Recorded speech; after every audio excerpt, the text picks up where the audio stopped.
talking all about paddle. Today, I have got Andrea with me, and we are talking about events and hospitality and everything to do with going out and having a nice time. And that could be networking, that could be corporate events, that could be all sorts of events. But Andrea and I met a couple of years ago on the networking scene and have stayed in touch ever since. So before I ask her to introduce herself to everybody, can anyone that's on the live at the moment just pop a comment in, just so we know that you guys are engaged? If you know Andrea, let us know maybe how you met.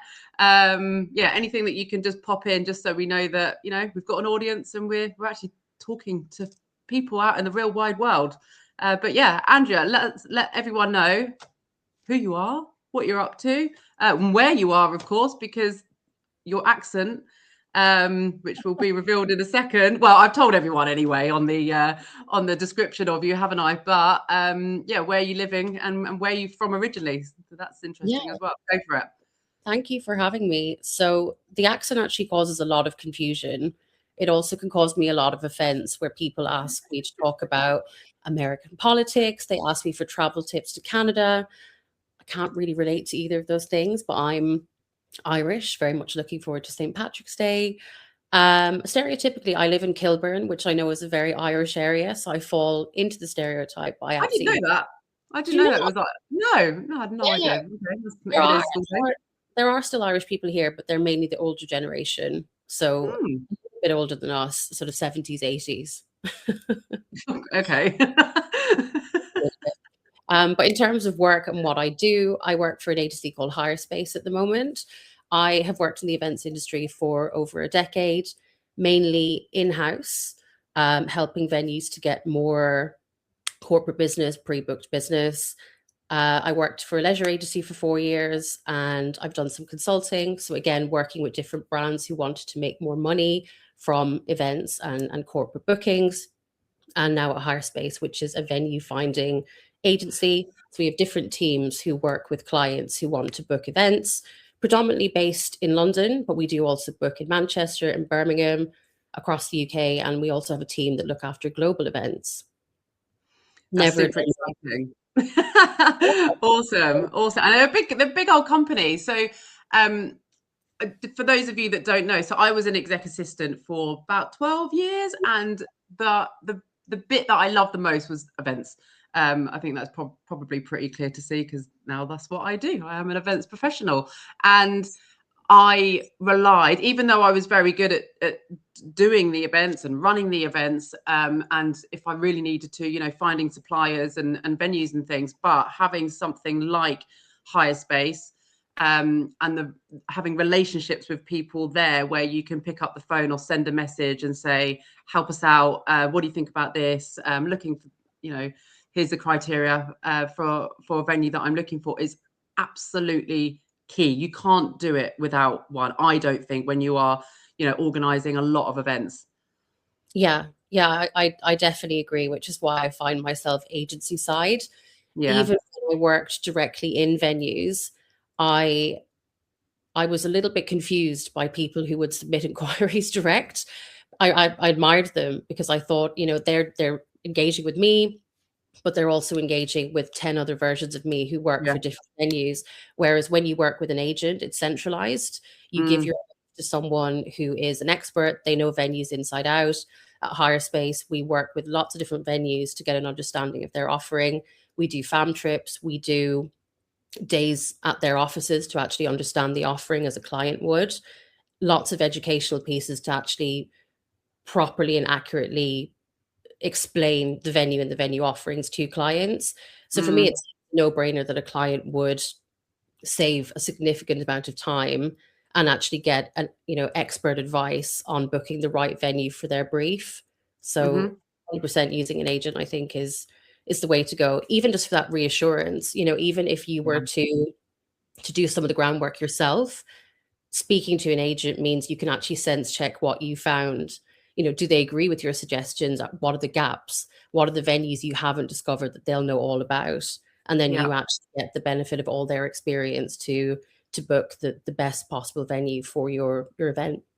Yeah.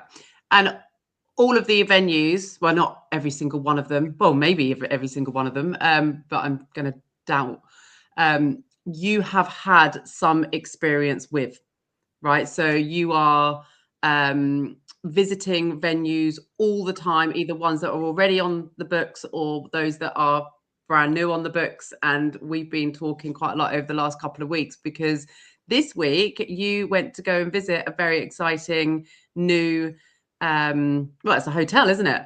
So they're a venue for all sorts of things in central London, which is mega exciting, because I've had my eye on it for a while on socials, and I'm very envious of what you do in your role, getting to view all these venues all the time. I get to do a little bit of it now. I try to run a lot of my events in the same place for a few months at a time, purely because I just do not have the capacity to always be looking for venues. But when I was an EA, I got invited on found trips all the time, and they're incredible. You get to see parts of the venue or the hotel or whatever it might be that you wouldn't normally if you were just a regular guest. So it's great, isn't it? But yeah, let everyone know where you've been this week. Yeah, I think it's really, really important for us to see a venue and also to see the team, because I think people want to connect, people want to actually work with people and engage face to face.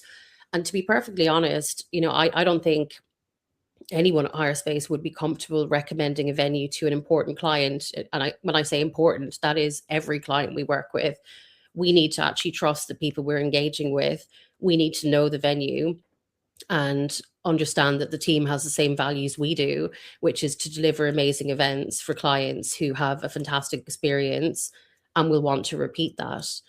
So Yeah, no, absolutely. a big part of the job is getting out and about, seeing existing partners, seeing venues that we work with, meeting people who are in charge of new openings, because a lot of clients, when they've been doing events for years, a key thing for them is retaining relationships with venues that they've worked with day in, day out, but also finding what's new on the scene. Because a lot of, event organizers, EAs, PAs, they'll have pressure from bosses for, the hottest thing on the block. So for us, it's really important to see what's out there, what's available. Yeah. The hotel that you're talking about is Six Senses, and I know you're very jealous. I'm so jealous. I need to get there immediately. It looks epic. But yeah, you got straight in on. Was it? I think it is actually opening week. It opened on Sunday, didn't it? Yeah, it opened. I think it opened last week. The spa area isn't open yet, but will be very, very soon. So I went for a site visit on Tuesday morning with one of our big clients. She mentioned something which I think is really crucial, where she said for her events, she wants somewhere that feels elevated, particularly when they're hosting investors, their teams, their customers. They want it to be elevated, but not pretentious. Yeah. And I think that that's something that resonates with a lot of the client briefs that we see. But Six Sense was beautiful. It's within the Whiteley building. It's a part of London history. It's gorgeous, brand new as well, which is always super exciting. But the wellness concept, I think, is done really, really well at the hotel, because it's not just virtue signaling or saying, yes, we do wellness, we have a swimming pool. They actually did a really, really good job. They have special rooms where you can create your own scents. Something I know we spoke about before, which I will talk about again, because I think people will be interested. Very much so. Yeah, when I came into the building with the client, the first thing they did was ask us to take a seat, a little bit like a doctor's appointment. You're waiting for the person who's going to be doing your site visit. They came over with some homemade kombucha, and then they came over with herbal wisdom. So it was a deck of cards, and they asked each of us to pick a card, a little bit like a tarot reading, but, more linked to the wellness side of things. And basically you pick sort of different herbs, and then it gives you a sentence of affirmation. So I got mint, and it was all about fresh your thoughts. I'd never seen that done in a hotel before, and I thought it's a nice introduction to what they do. I think it really engages, and it fosters connection, and it's something people talk about, long after they leave. Well, here you are now talking about it. It's a bit like theatre, isn't it? And it's a bit like going to a restaurant where it's just more memorable. You feel more special. You feel as though you said it's something that you've never been before. Something that you've never seen before. and it sticks in your memory. And this is what I say to people at networking events, talk to people about other things other than what you do, because that is what makes you memorable. And that's, I remember, John, because he's into, I don't know, F1, and he is a fractional CMO. I remember, those slightly quirkier things, as well, as well as the full experience or the full person. But there's always different layers to people and experiences. But it's absolutely key in hospitality, especially these days when there's so much competition, so many ideas out there, but actually delivering them and making them decent, because they can be done really badly. Yeah, definitely. And I think, in London, as you say, there is so much competition. When a client brief comes in and they say, we want an elevated 5-star property, not just one hotel will obviously meet that mark. So I think it is really important for brands and for venues to actually lean into what they care about and be able to clearly evidence that in their offering. Yeah. So that's something I thought Six Senses did really, really well. There are lots of other hotels that I think do a great job in terms of offering, and the more that we can see what they value, who their team are, what they care about, and the little details, like you said, So important. we can pair the right client for the right brief. Amazing. Are there any other venues that you want to give a shout out while we're on? I mean, there are so many. I know. Pick a couple. Yeah. Pick a couple of different ones, just because what you do, if you go onto the High Space website, and I've just popped their link below for anyone that wants to go check them out after this, you'll see all the different filtering that you can do. I mean, it's broad what you do, right? It's not just, I need a meeting room. It's lots of different things, isn't it? Yeah, exactly. So clients that we deal with can be anyone and everyone. We have a portion of clients who will browse the website for any type of occasion. So it could be a meeting room. It could be a gig that they're looking to put on. It could be a Christmas party. It could be an exec dinner. It could be a retreat. So they can browse the website. We also have a team who will handle those inquiries. So we will, it's more hands-on service. The team will basically propose different venues according to the client briefs. And then we have a team who look after mandated clients who work with us exclusively. So there's a lot happening. We see every sort of brief under the sun, which keeps things exciting. I bet, It's also really collaborative. And I think we're all constantly testing our knowledge, because a brief will come in and we use Slack quite a lot. So if someone's working on something, they can share the link to the proposal and say, here's what I've proposed for this particular brief. It's a little bit tricky. Are there any gaps? Have I missed any venues? Are there any new openings or new partners that we're working with that I could include in this option as well? So clients are really, they can be very specific, but they're getting the width and breadth of everyone in the business's experience, which is, it's always fun for us to work on. Yeah, I love it. And also, some of the things that are asked or requested on these briefs are things you probably would never, ever have thought about had someone not come up with it, because they'd come across various situations. But I love that. I remember putting in a brief for an event a while back, and someone said, my goodness, I have never seen such a comprehensive it was all good feedback. It wasn't anything negative, but it was just tweaking some things here. And they said, gee, you've really thought that through. I said, yeah, that attention to detail, and you'll get this, is you've got to be on it, and you've got to have people that you're working with on it as well, so you're all on the same page and you're delivering something that is perfect on the day. Because again, with competition, you've got to be standout, and the customer service experience has to be again, obviously memorable, but it's got to just wipe the floor. There can't be a four, even in a 4-star say hotel, for example. You should be always wanting to give a 5-star service, right? Yeah, absolutely. Because I think, as we've mentioned, London is so competitive that I think the difference is really in how people connect to the venue. And that's done through, not only how the venue looks, the food and drink offering, but I think most importantly, it is the service. It's how the team make you feel.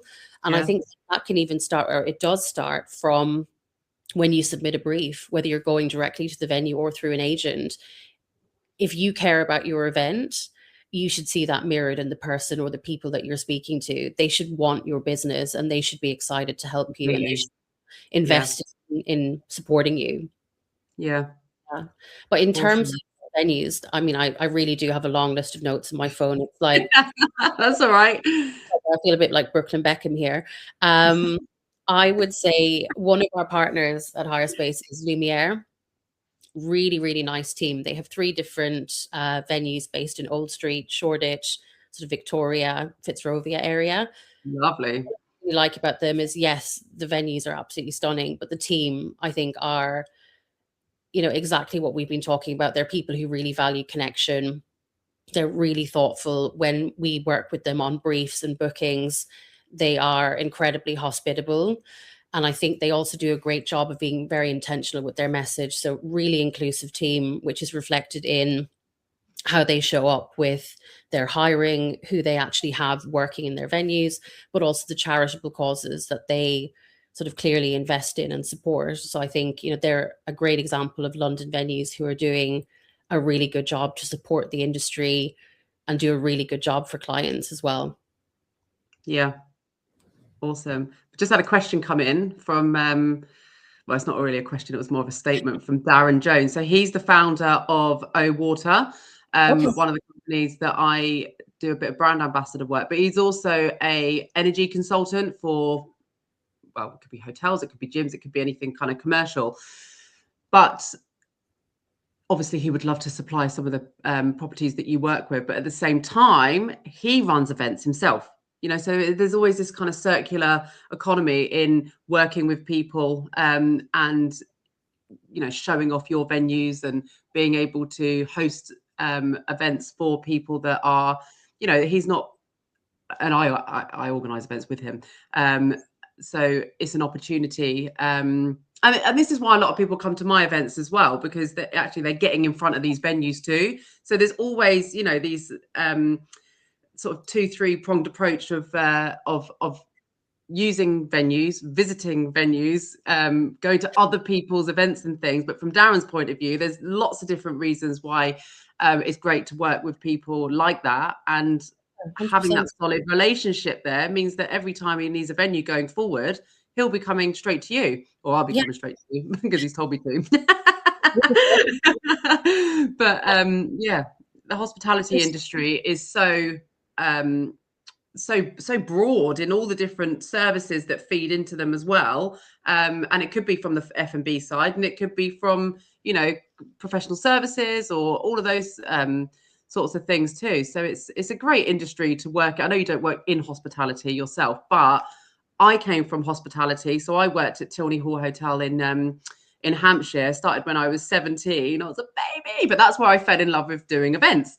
It's because I was front of house. I'd often do extra work, sort of silver service and all sorts of event stuff. But it was the weddings that I fell in love with, and this was over 20 years ago now, way before any of this sort of more modern day technology came in from doing weddings and things. But when I then went into more corporate events, I really missed doing weddings and the creativity and the more emotive or emotions, should I say, in terms of dealing with the mother of the bride, dealing with all these other things that happen in weddings. I really miss that. So that's why I started my first side hustle about 7 years ago, which was wedding planning on the side, and I bloody loved it. It was just the most fun ever. And I had young kids at the time as well, working a full-time job as an EA, but it's that experience that you get having worked in hospitality, but now being on this side is awesome. And I'm very much an advocate for using venues,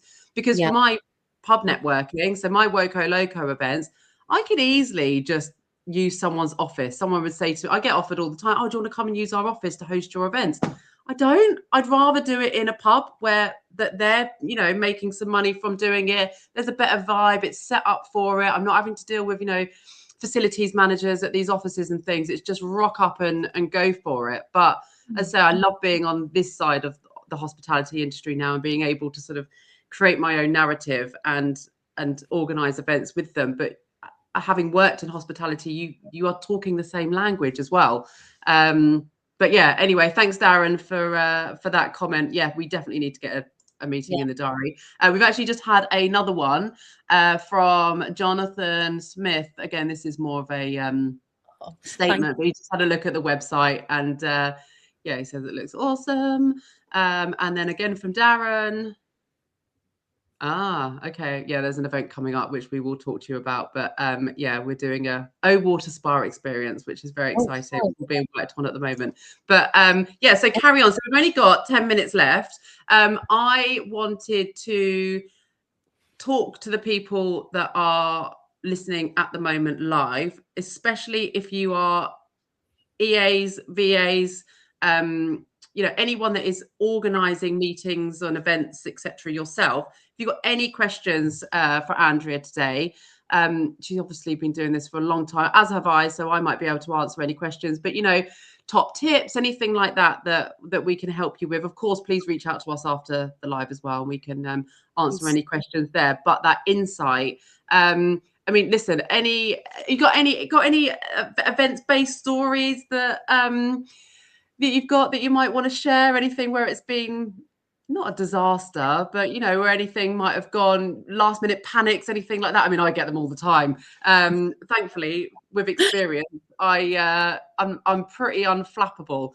But there was an incident. In fact, you know what? I'm going to talk about it. So I ran an International Women's Day event. It was a paddle event last week.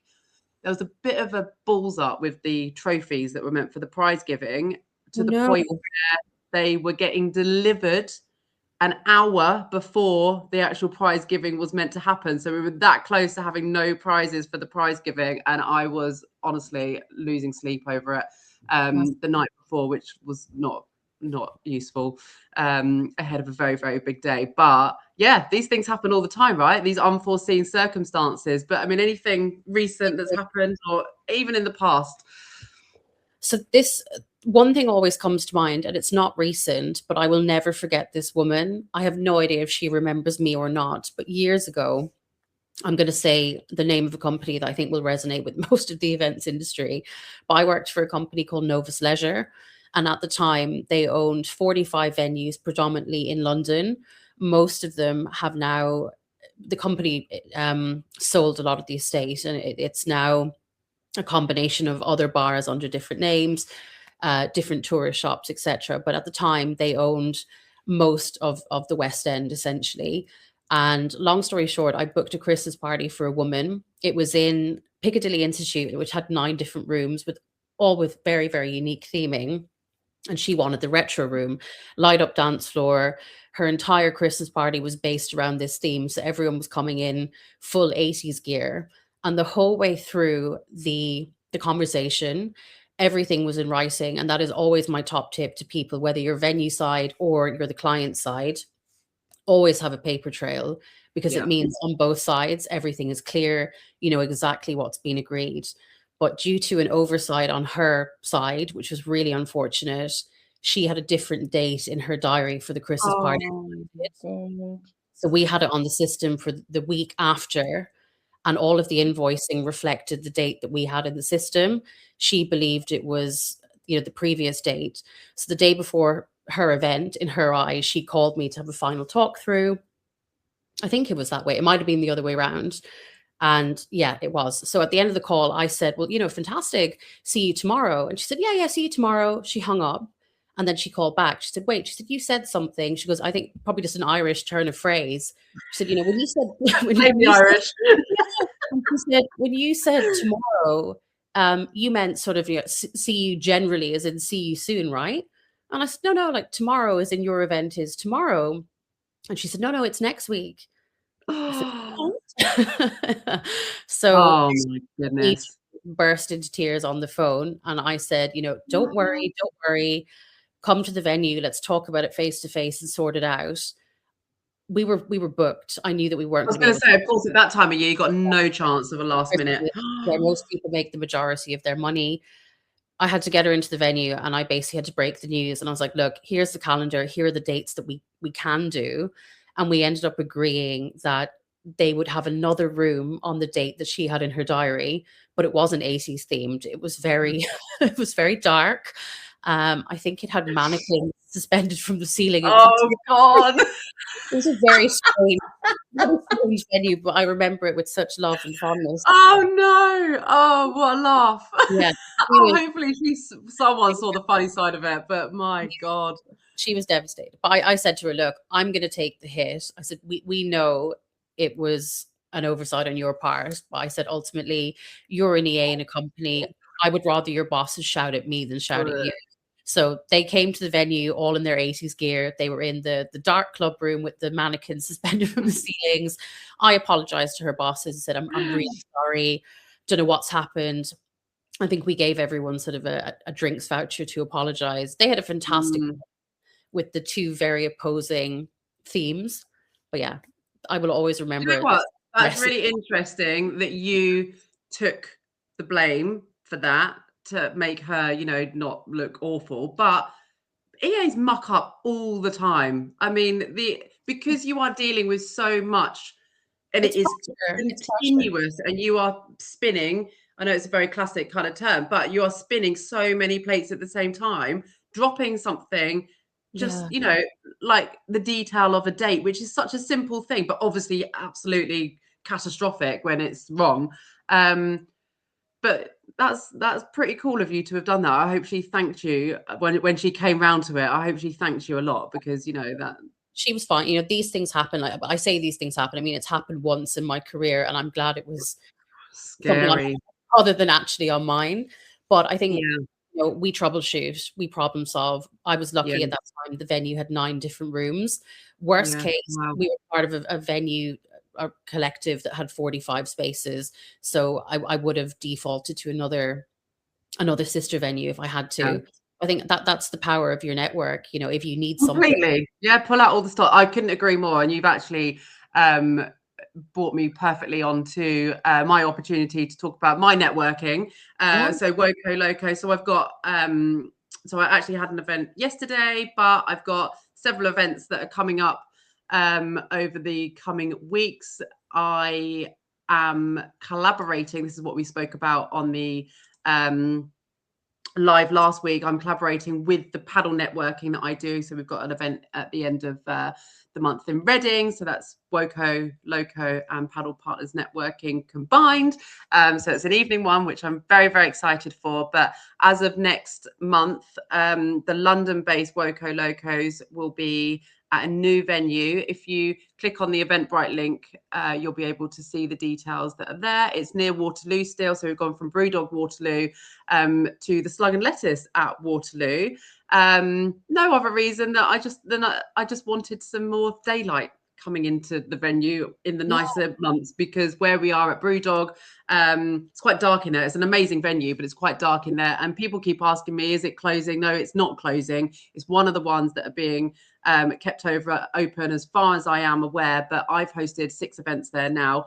And I'm hoping it was a little bit of me that kept them in business there. But it's wild, the news that's gone out about Brewdog recently. But I am not exclusive to any brand. If anything, I try to keep my venues as independent as possible. It is becoming impossible now, I will say, because pricing is a lot more expensive. So I do sometimes go with some chains, but outside of London, it's slightly easier. But I just wanted to plug a couple of my events, which everyone is absolutely welcome to come to. It's for a complete cross sector, but EAs, PAs, etc., facilities people, these are great events for you to come with to broaden your network and having people to lean on, whether it be events related or anything related. It's absolutely crucial. And Andrea, you've always networked yourself, haven't you? You are in a great position, like I was when I was an EA going to all these fan trips and things, is that I naturally did a lot of even though I didn't really call it networking at the time, but a huge amount of peer-to-peer networking, sort of cross-industry, cross-business. And that, again, is what made me realize how vital networking is, and being able to find that time to get out there and meet new people, right? Yeah, it's really important. I think everyone wants connection. I'm seeing all of this, sort of memories pop up on social media this week in relation to the COVID lockdown, which happened 6 years ago. Yes, me too. I've seen all that. Yeah, and it just reminds me, I think this is why, venues are so. I get so many messages from venues saying, please come in, because they want to meet you. And I want to meet them. It's all, I mean, I think stereotypically it's part of my Irish nature, but I completely get, for everyone, connection is huge. And as much as we love WhatsApp, and some people I know are really enjoying having a very one-sided relationship with ChatGPT, I think nothing is human contact, eye contact, being able to sit across from someone and break bread and talk about the venues, our clients, how we can collaborate, their pain points, how we can make things better, what we can actually do to help each other. Because, no man is an island, as they say. Everyone needs networking and needs other people to be successful. Yeah. Well, it's also about future-proofing your own career, your own all sorts of things, right? Amazing. But we are out of time. I do want to, because this whole live is about gearing up for the weekend, a bit of energy, even though I am a bit tired after last night, I'll be honest. But people want to. But people want to, an injection of energy, and hopefully these lives are bringing that. And so let's talk about this weekend and what you're up to. And you did tell me earlier, but I'm going to let you tell everyone what you're up to, which is pretty cool. Yeah, well, this weekend I'm actually doing nothing because I'm recovering. I told you this. I'm recovering from last weekend. Yeah. My friend's 40th birthday, and she means a lot to me. We met in London. She absolutely adores London, so it was the only choice to host this big milestone weekend. And I was lucky enough to work with some of our partners on an amazing itinerary. So we did quite highbrow stuff on the Friday. We went to the Park Tower Hotel in Knightsbridge and had a fantastic stay. I can't speak highly enough of the team who work there. Incredible people who put on incredible events and really want to impress and pull out all the stops. We then went to Nobu, which is another London favorite of mine. Again, can't speak highly enough of the team. I think going into that venue and the Park Tower that I mentioned, it feels like a warm hug. You're around people who really want to do their best for you. And that's why, those are the sort of venues that I want our clients to be in, because they really want the business. They want to help you. They want to make you feel seen. We then went to the Sanderson for a tasting menu, which was incredible. You had their afternoon tea there.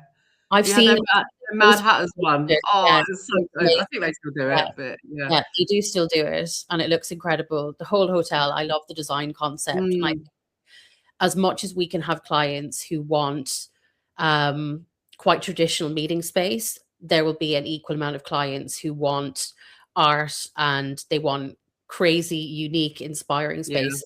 And the Sanderson absolutely nails that. So that was a very, very fun evening. And then on the Saturday, we went to, it's potentially a little bit less of a corporate venue, but it's a personal favorite, and one that I recommend to everyone, especially for your own special occasions. We went to the Clapham Grand, and because me and her have a long history of going there for all of their fun programming. Ali, the general manager there, he does all of the programming for Mighty Hoopla. He's also had a lot of involvement with Between the Bridges. So he highly experienced and has lots of great contacts within the entertainment world. It's not really a proper celebration without the Clapham Grand, in my opinion. Oh, love it. Yeah. I've been there once for they were doing a rugby thing. There was a guy doing a event there, which was just so fun. But yeah, what a venue. And so because last weekend was so jam-packed, you are doing what this weekend? Relaxing. Yeah.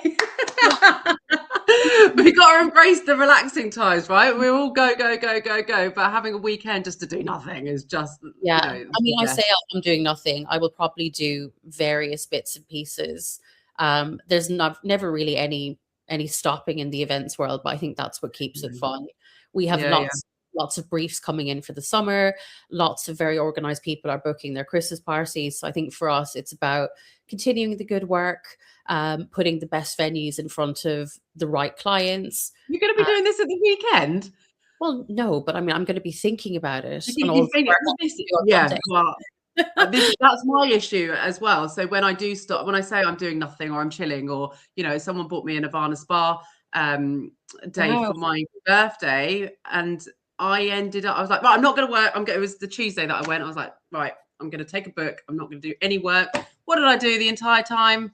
Worked like an Yeah. absolute imbecile. But I love what I do, so it was okay. But at the same time, it's so hard to switch off, whether it's just stuff that you're doing on your phone or just constantly thinking about it. But I think I think that's why we get on, is because we're just wired like that. But Yeah. we Just, love it, and what's not to love about events and venues, and exactly. doing great things. So it's it could be worse. It could be worse. But no, an absolute joy to speak to you today and have you on. We've gone 6 minutes over, so we're going to have to finish up. But this has been awesome. Anyone that wants to get in touch with Andrea, then give her ping her a DM or something, or let me know. But yeah, an absolute powerhouse to know. Great fun on a night out as well. In fact, we need to organise something soon, please. It's been a while. Now the weather's getting a bit better. I'm not, I know I'm out all the time anyway, but I mean, it's much more fun when the weather's nice. But so thank you so much, and have an amazing weekend of doing virtually nothing, and happy St. Paddy's Day for next week too. Buzzing. Yes. Awesome stuff. And and Ash has actually sent us a little message saying well done. Oh, and another one's just coming from Candy. Fab chat, well done. Oh, thank you guys. That means that does mean a lot. Thank you so much. But have a good one, and I'll see you very soon, my love. Mwah. Take care. Bye.